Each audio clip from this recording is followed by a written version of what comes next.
Welcome to Behind the Schemes, a discussion of how commerce, corruption, and counterfeit cures are destroying our planet's precious wildlife.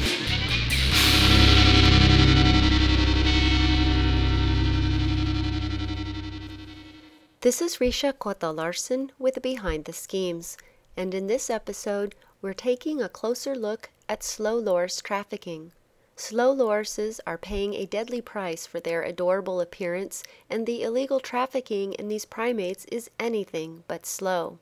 Elizabeth John, Senior Communications Officer for Traffic Southeast Asia, gives us the inside story on what really happens to slow lorises when they are captured for the pet trade. What exactly is a slow loris, and where do these animals live? Okay, slow lorises are primates, and they are found mostly throughout Southeast Asia. They are small and stocky, and they have very short tails. They are nocturnal animals, and they live mostly in the trees. They also climb very slowly and deliberately, which is where they get their name from. Oh, okay. And they do move fast sometimes, but only when they're threatened or when they need to strike prey. Oh, okay. And why is this animal being traded illegally? What's going on with these guys? Well, the bottom line is that slow lorises are too cute for their own good. Oh, no. Yeah, it's a bit sad that, this is the price that you have to pay for being beautiful. Because they're furry and very sweet looking, very wide-eyed, and, they have these huge, lovely eyes. And people like that. They look like a soft toy. Oh, okay. So that is largely why they're being traded. They're being traded for the illegal pet market. Oh, okay. And they don't make good pets, do they? No, they don't make good pets. One, because they're wild animals, that's where they're supposed to be. And also, when they are taken out of the wild, they are very often taken when they're young. So they're taken away from their mothers. And they are also, things are done to them, not very nice things, to make them suitable as pets. You see, slow loris can bite, and they are also the only venomous mammal. Oh, huh. And this would make them very unsuitable as pets. Well, yeah. And so, in order to make them good for keeping at home, what traffickers and illegal wildlife traders do is they have the teeth removed. And they often do this in a very cruel way, which is with, they snip them off with nail clippers or with pliers. Oh my! And the animal's wide awake. They're not anesthetizing them or giving them any sort of pain medication or anything like that? Not as far as we know. Oh. And not as far as we've seen. Oh my gosh. And as a result of this, because it's all, done for the black market and because of the nature of the trade, a lot of these animals subsequently suffer from infections, and many of them don't ever make it to the market, to the pet markets. Oh my gosh. And so they're getting their teeth yanked out or snipped off, and then they're dying slowly of an infected teeth. Yes, and not having any teeth also makes it really difficult to eat. Oh my gosh. Yeah, so that's another problem for them. And is it only the babies that are captured? Are the adults captured? Are they? Is there anything? Are they used for anything else, or just for pets? They are also traditionally slow loris have been traded for the medicine market for traditional medicines, where they are caught and they are dried. And they are sold for traditional medicines throughout Indochina. And that is another use for them. But that was a historical use. And for that trade, you wouldn't have just the young. It would also involve the adults. Oh, okay. And what made them so popular as pets? How did this happen? Who saw them? How did this start happening? The popularity of slow lorises have largely been attributed to YouTube. They are what we call a YouTube sensation. Oh, okay. A couple of years ago, what happened was someone uploaded a video onto YouTube showing the very cute slow loris being tickled. Oh. What it does in the video is every time someone tries to tickle it, it lifts up its hand and looks like it's enjoying itself. So, people went, oh, this is so cute. And they thought that I also want a slow loris. Let's all go out and get a slow loris. Oh, my gosh. They're just too cute. So that video received a phenomenal amount of hits in a very short period of time. And ever since then, the slow loris as pets trade has really gone through the roof. And what happens to them? Do they live a long time when people have them as pets, or do they die? Does it ever really work out? Well, a lot of people, a lot of these slow loris have gone to countries like Japan and Russia as pets, and I guess pet owners who really love these animals do take care of them, and they do survive. But the problem is, for every one that reaches a pet owner, so many more would die in the process. Yeah. So who is capturing these slow lorises out of the wild? Okay, the slow lorises that come to you as pets are mostly captured in countries like Indonesia, Malaysia, Thailand, and other parts of Indochina. And they are being captured by local communities that live near forests where these slow lorises are found. And they are largely being captured because these people know the value of the slow loris as a pet. And then who are they selling them to? Is someone coming and soliciting these animals, or? Very often they're then sold on to a middleman. Oh, okay. Who would then bring them to markets. In some countries in Southeast Asia, you have very big open pet markets. Oh. Where they are then, put in a cage for display by the side of the road or in a market stall, and people come and can pick them up and choose the slow loris that they like. And all this despite the fact then that throughout Southeast Asia, this primate is protected under the law. Oh, so this is completely illegal, but it's happening right out in the open. Yes. Oh my gosh. Now, the ones that are on display in the market, like you were describing, are those just going home with people who live in the area, or are they going somewhere else after that? Well, you do have locals who will buy the slow lorises to take home, and you also have visitors from overseas who might come and buy one and take them back as a. Well, I hate to say this, but it's a little bit of a souvenir from the country that you visited. Oh, that's horrifying. Yes, and also you have the direct exports where illegal traders who want to sell this as a pet overseas will get in touch with collectors from Southeast Asia and have these slow lorises illegally transported or smuggled across borders to their final destination, to a shelf in a pet store. Oh, now, they're illegal in other countries as well, or how are they able to be sold in other countries, or how is that happening? Basically, you're not supposed to have or own a slow loris anywhere. Okay.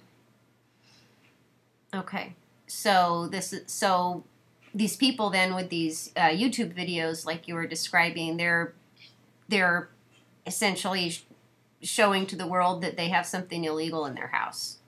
Yes, they are. What you mentioned Japan and Russia, are those where the slow lorises are most popular as pets, or they're being sent there? Are there other countries that are destinations for these animals? Japan and Russia would be the largest international buyers that we've seen, but you also have many, many people in Southeast Asia itself who keep slow lorises as pets. Some of these people would be people who live near forested areas, and it's very normal for them to see a slow loris in the wild, and they might want to take one home and keep one. But you also have people who live in the cities in Southeast Asia that keep one as a pet.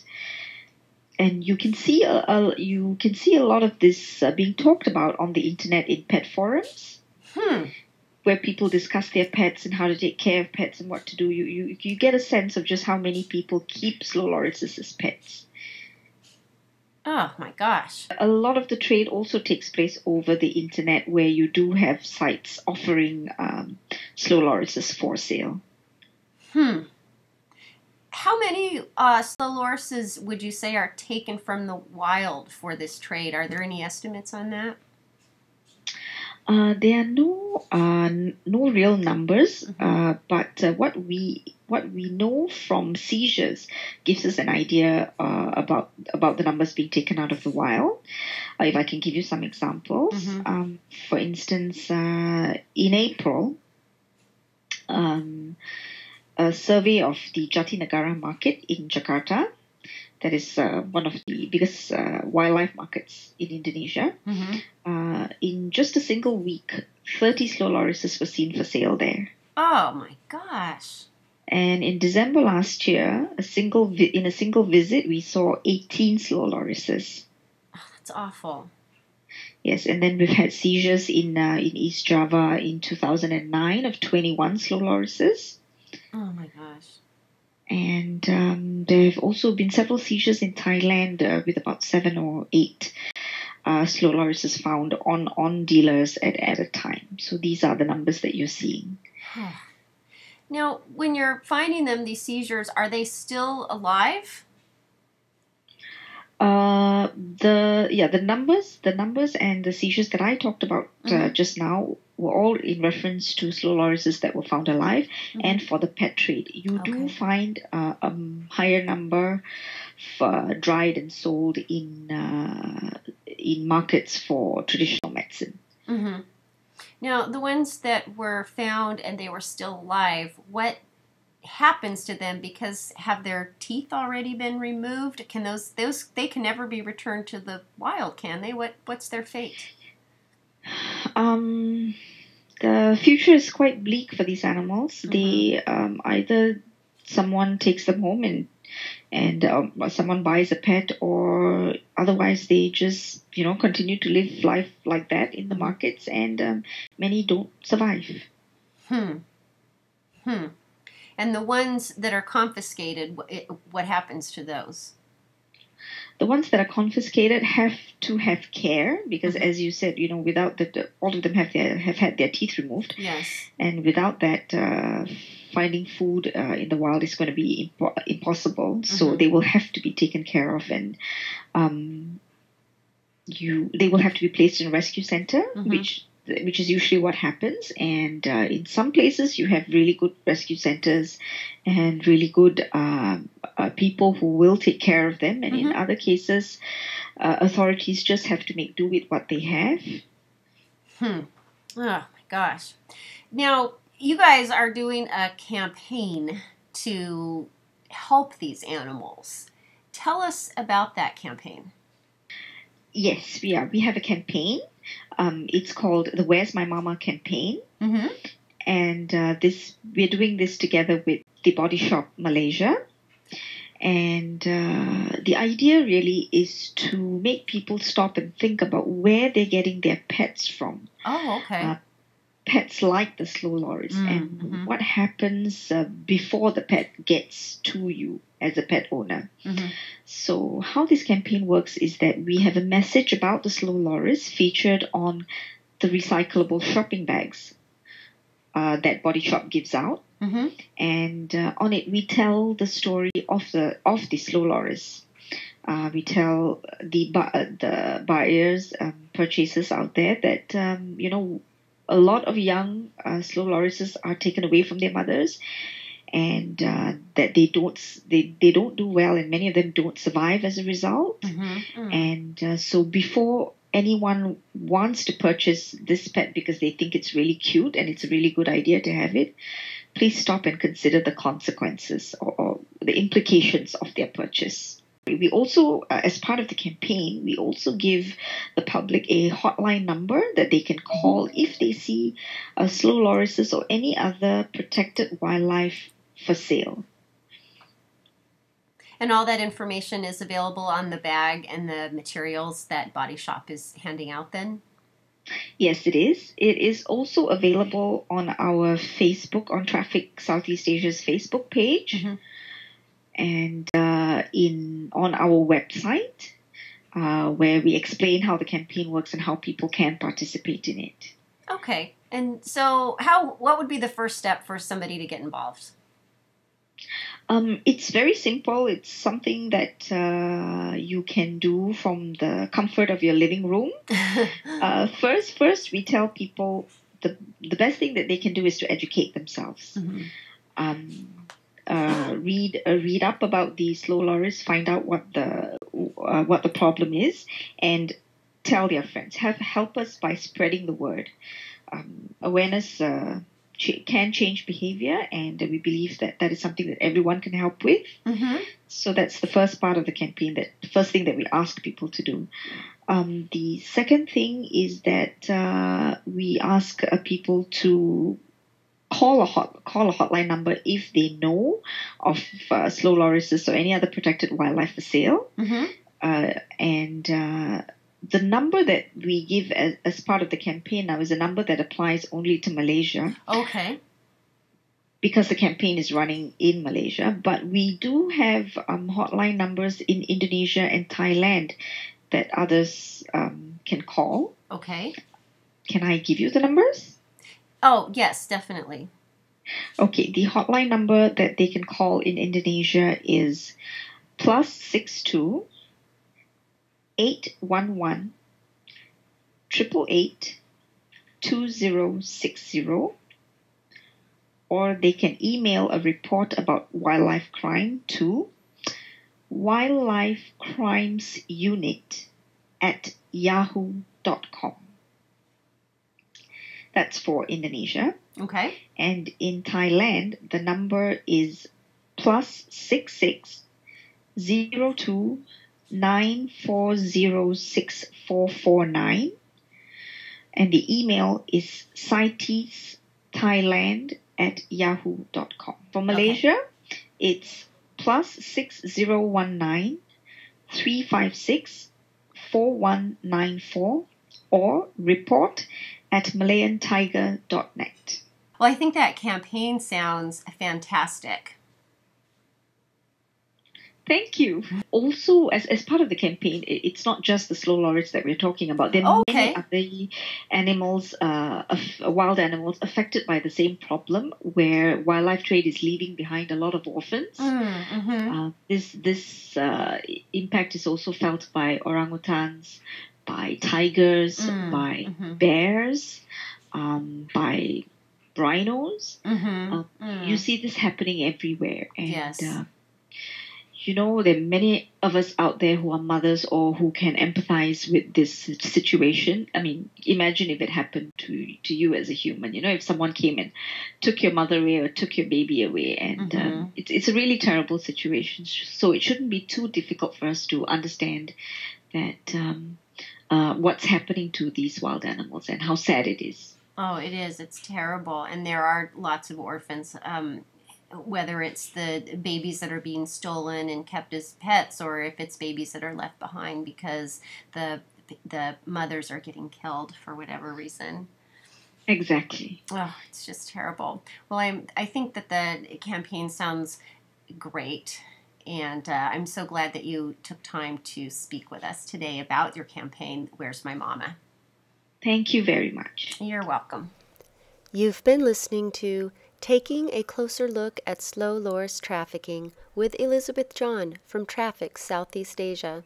This is Rhishja Cota-Larson with Behind the Schemes.